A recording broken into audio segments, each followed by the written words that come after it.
Good afternoon, Alex. How we doing? I'm doing good, really good. So I got to get right to it. Are you a little concerned that the seat could be getting a little hot now that you know you got a 2-0 bench coach turned interim manager behind you? Or perhaps, what about this?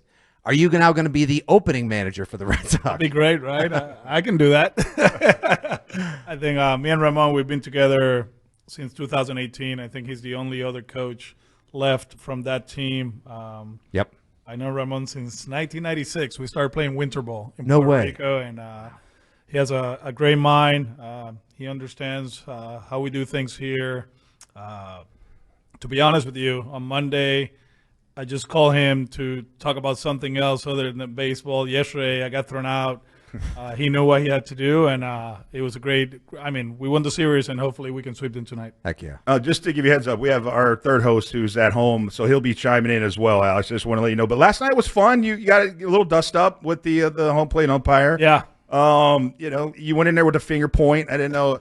What did Fired you, up. What did you make of that? I mean, the home umpire, Mike, was it Esterbrook? Once he took the mask off and he started going towards the mound, did you say, "Oh, all right, now I got to get up and No, have my honestly, boys back"? Or how'd that play out? So Lindor takes off. He's still second. Ramon is looking at he calls Mike Brentley, our replay official, calls him, and I'm looking back, towards Ramon to see if he gives him the go ahead and challenge or the go ahead and move on to the next play. So when I turn to move on to the next play, I see Walk arguing with him, and all of a sudden, boom, he threw him out. I'm like, no. I mean, he just came out of the IL. The night before, we used our bullpen. We were very short yesterday. And my point was, especially with a veteran umpire, that's a veteran group, just give me a chance to go there, and you throw me out. Right. I'm not going to throw a pitch. I'm not going to hit a home run. My only impact is managing the game, and you saw what happened the last 2 days, right? Don't throw him out. And he did, and that's what my argument was. And then he threw me out, and then I let him know that, he wasn't that good in the first inning anyways. Yeah. Some words were exchanged that we can't share here, I imagine. Alex, Andy? is that a fine line? Because I know Walker Buehler seemed a little, I don't know if disappointed in himself is the right word, but he realized he put his bullpen, his team in a tough spot. And you seem the same way. I heard you talking about, Dave Dombrowski telling you that, you only impact the game if you're sitting on the bench, so not in your office. Is that a fine line as both a player and a manager, that emotion versus the fire versus the smart head? Yeah.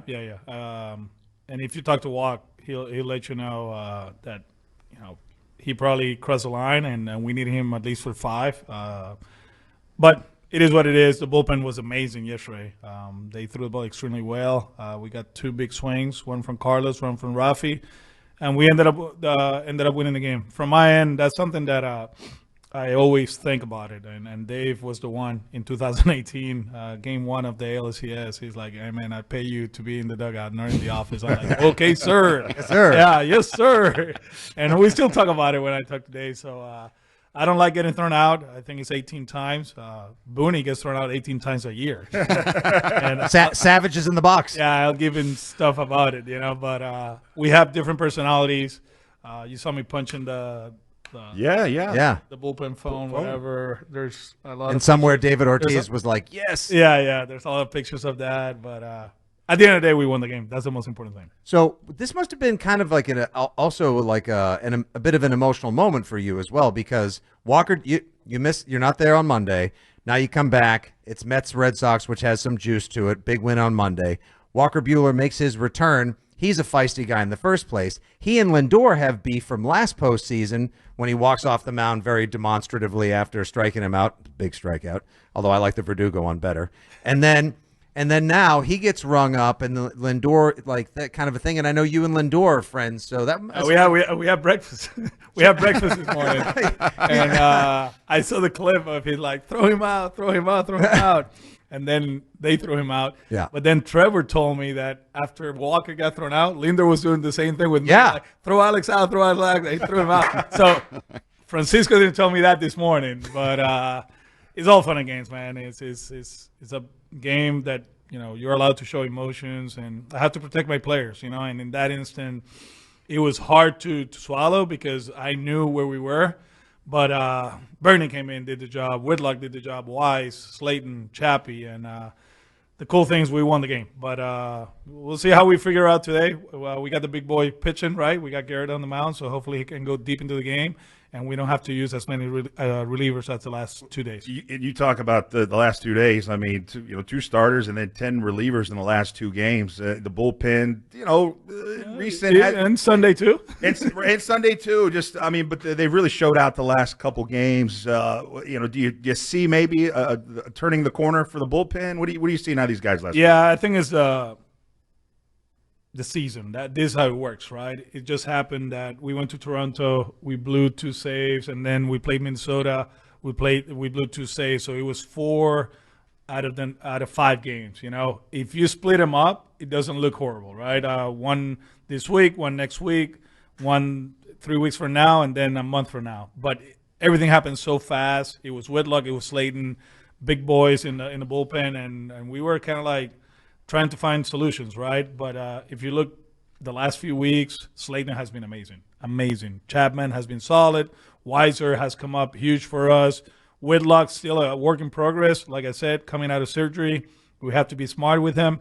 Justin Wilson, key for us. That lefty, getting lefties and righties out. He's a veteran guy that we have to take care of, but he's been solid. Bernie had that bad one against Atlanta. He came in, he walked the world. That never happens, and he's been solid. So we have a good group. The most important thing here, and as you guys know, for the bullpen to be good, solid, and fresh over an extended period of time, we need the starters to go deeper into the game. I think that's the next step. We cannot live with 4 2/3 every night. It's not October. In October, it doesn't matter. Right. You do your thing and you use everybody. But in the regular season, especially in stretches like this that we play 13 games in a row, it's not sustainable. It's very hard. So hopefully today the big boy goes 6, 7, and we can reset the bullpen. Alex, as a guy who's broadcasting from the home studio today to attend a senior award tonight for his son, I get the family pull sometimes for these jobs that are commitments to us. Just wanted to ask you, the decision Monday to go to your daughter's graduation, was that an easy one? And what was your response to some of the backlash, I guess, you got from it? It was very easy. People talk about my sacrifices as a manager. Yeah, missing a soccer game, missing whatever, whatever she had going back home in Puerto Rico. How about the sacrifices she has made over 22 years because your dad is a public figure and he's a baseball player and he's a baseball coach, right? There's a lot of sacrifices, and for me, it was kind of like pay it forward, and, hopefully we have to do it again for grad school. And then, I don't know, the twins are 7, so whenever they graduate from high school, I will go to that one. I don't know if I'm going to be managing. If I'm managing, I'm going to that one, and then I'll do the same thing. We all have families. We all have principles. This is my job. This is not my life. My life is my family, and she wanted us to be together, so we did that, and we had a blast. I cannot change the mindset of people. I'm just me. And for those who didn't like it, well, I'm not going to try to change their mind. I'm just going to keep living my life. We're big family guys here on this show as well. We're talking to Alex Cora, Red Sox manager, here on WEEI Afternoons from the Ford Fenway Clubhouse Studios. We're big family guys. We try to make it to every game. We coach football. We coach baseball. Some of us won 3 Super Bowls, etc. But if you didn't notice the Ted in the room. But to me as well, you're not defined by your job or your work. That's part of your legacy, but you're defined by your actions and, of course, how you treat others. And that shows us that you're a big family man as well. And we love that, and I think that resonated in Red Sox Nation. But just for fun, hypothetically speaking, if, I don't know, some person who made a bigger deal about it, in town, were here, what would you like to say to him? No, I'm good. Okay. Yeah. Okay. All right. But now, okay, good. I just wanted to put that out. But now back to the game. Last night, to me, I think the Walker Buehler incident last night, Alex, could be a bit of a touchstone moment. I think in a lot of ways the fact that your team was emotionally rallied and came around you and came around Walker Buehler and held that lead last night, I got Joe Kelly Fight Club vibes off of that. And that was a big moment back in 2018 for you guys. That was the moment. I mean, I know we got the brand somewhere here. Oh, yeah, there he is. He's there. He's hanging low in the that was a big moment because it was my first Yankee Red Sox game as a manager. Oh, wow. You know, it was electric over the weekend, and we did that. You know, Joe, I think they slid hard into Brock Holt at second.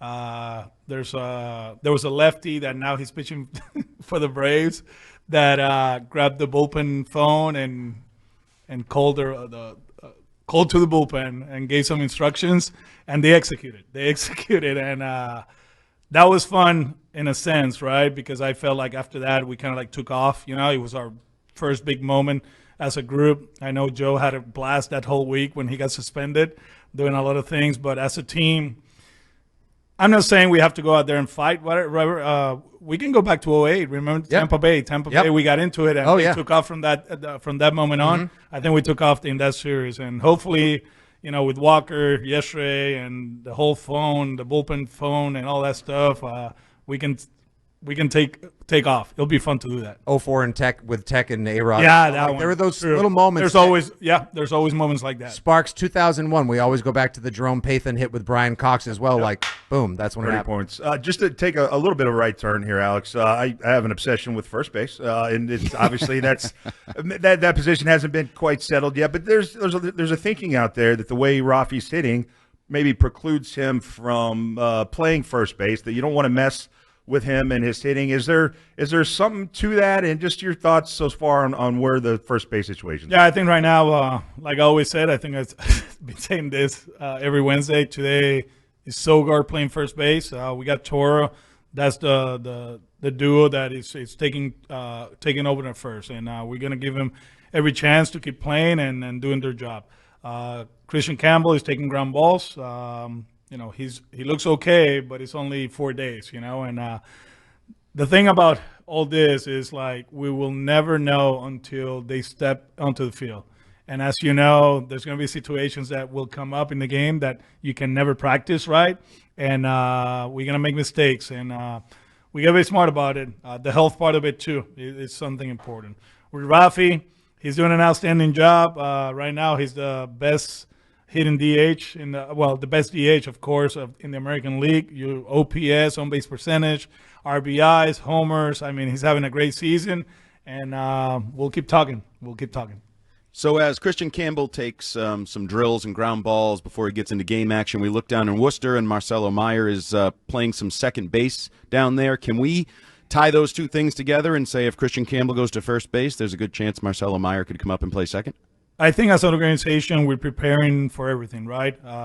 Like I said a few days ago, the whole KC at first base is just to introduce him to the position, see how it looks, see how he moves, and if he's comfortable, maybe in time, 2 weeks, a month, 2 months, whatever, we can play him there. Versatility helps, right? And it's the same thing with Marcelo in the minor leagues. He can play second, he can play short, he can play third.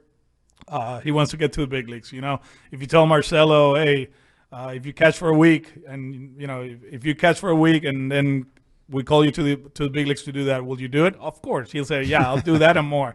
So we're trying to be as flexible as possible, versatile as possible, and I think in the long run, it's going to help us. I know you got to go. You got a big game that's starting in just over 4 hours. But in regards to tonight's, obviously looking for a big one from Crochet. Anyone coming up or coming down to help out the pen? No. We're staying put. Obviously a little short, but there's guys that are available. You know, Liam hasn't pitched.